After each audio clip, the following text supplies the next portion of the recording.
హల్లెలూయా! దేవుని పరిశుద్ధ నామమునకు స్తోత్రం కలుగును గాక.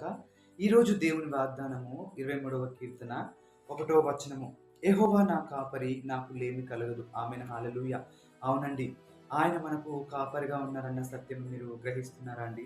ఆయన మనకు కాపరిగా ఉన్నట్టయితే మనకి ఈ లోకంలో ఇంకా ఏది ఉన్నా లేకపోయినా మనము భయపడాల్సిన అవసరం లేదండి. ఎందుకంటే ఆయన మనకు కాపరిగా ఉన్నట్టయితే ఆయనే అన్ని విషయాల్లో మనల్ని పోషిస్తాడు, కాపాడుతాడు, నడిపిస్తాడు. ఈరోజు మీ జీవితంలో మీరు పోషించబడకపోవడానికి, అదేవిధంగా మీ జీవితం చితికిపోవడానికి, మీరు అనేక అవమానాల్లో, చిక్కుల్లో, నిందల్లో చిక్కిపోవడానికి కారణం ఒకవేళ మీరు తప్పిపోయిన గొర్రెల వలె కాపరిని విడిచిపెట్టి లోకానుసారంగా, మీ ఇష్టానుసారంగా మీరు జీవించిన వారిగా ఉన్నారేమో. అందుకే మీ జీవితంలో మీరు పోషించలేకపోతున్నారు కావచ్చు.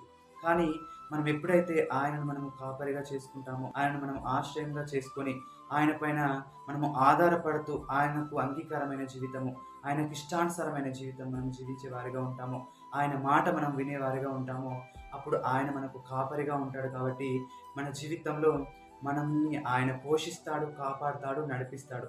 కాబట్టి మనము ఆయనను కాపరిగా చేసుకునే వారిగా జీవించాలి. అట్టి కృప దేవుడు మనందరికీ దయచేయును గాక. ఆమేన్. హల్లెలూయా!